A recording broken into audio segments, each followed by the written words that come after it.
السلام عليكم ورحمة الله وبركاته. ازيكم يا حبايبي، واهلا بكم في قناة اخترنا لك مع نودي. بس قبل ما تشوفي الفيديو فضلا وليس امرا، لايك للفيديو يا بنات والاشتراك وتفعيل الجرس.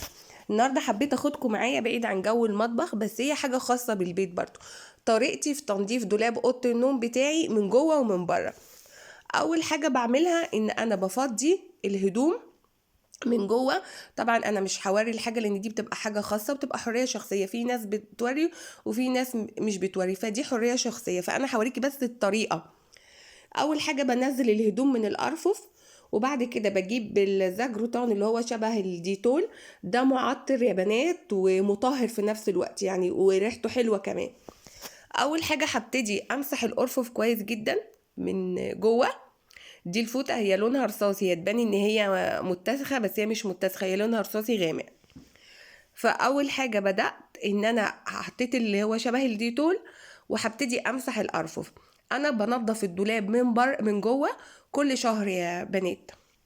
فتعودي كده ان انت حتى لو عروسه جديده او لسه هتقبلي على الجواز، ان الدولاب لازم يكون زي ما هو نضيف من بره يكون نضيف من جوه، لان طول ما انت ايدك في الحاجه بتفضل معاكي نضيفه وبتعيش فتره طويله. يعني هو مش كل شويه راح اشتري حاجه، لا، خلي ايدك دايما في حاجتك ونضفي النضيف، يعني الحاجه لو نضيفه برضو نضفيها. بصوا انا كده بدات امسح الارفف كلها من فوق ومن تحت.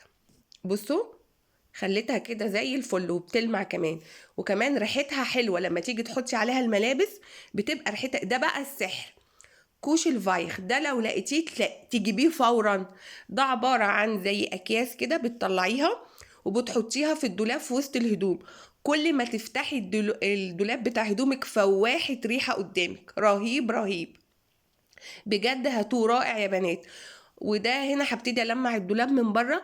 ولو مش موجود عندك ده، ممكن تعملي ايه؟ تجيبي قطنه وتجيبي اي زيت عطري من عند العطار، اللافندر مثلا، وتروحي لفه القطنه بشاش وتروحي مخيطاها من الجنب ده والجنب ده وتحطيها في الدولاب. مع كل فتحه دولاب هتشمي ريحه اللافندر الجميله لو انت مش متاحه عندك حاجه زي كده.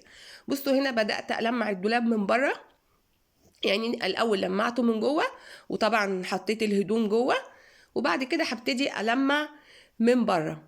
يبقى لما تيجي تلمعي موبيليا لازم تبدأي من جوه لبره، وخاصة الموبيليا بتاعت بيتك خلي دايما ايدك في الحاجة. ده بصي بوريهولك، هو عبارة عن أكياس كده، هو كشل شبه المخدة. بصي بتحطيه كده في النص تحت الهدوم او بره على حسب ما انت عايزه. انا بحطه قدام الهدوم، وهوريهولك دلوقتي لما اطلعه من الكيسه بتروحي سايباه في الدولاب. بيخلي ريحة الدولاب بجد رائع رائع رائع. يعني انا طبعا مش بوريكم ان انا شاطرة ولا انا اشطر منكم، حاشا لله. بصي عبارة عن اكياس، احنا كلنا بنقدم افكار لبعض وبنتعلم من بعض. انا بشجعك وانتي بتشجعيني، مش عشان انا اشطر منك. بصي بقولك ان هو كويس جدا للدولاب بجد. كوش الفايخ ده يعني اللي عايش هنا في المانيا بيتباع في الروزمان والدي ام وايديكا. انا جايباه من الدي ام، بجد رائع. لو لقيتيه لازم تجيبيه، ولو مش موجود انا قلتلك على الطريقه، تجيبي زيت لافندر او اي زيت عطري من عند العطار، وتجيبي قطنه وتلفيها في شاش وتقفليها من الجنبين وتحطيها في الدولاب. بصي بوريكي شكل الدولاب بعد ما لمع طبعا من جوه ومن بره. ولو عجبك الفيديو ما تنسيش اللايك والاشتراك في القناه. باي باي.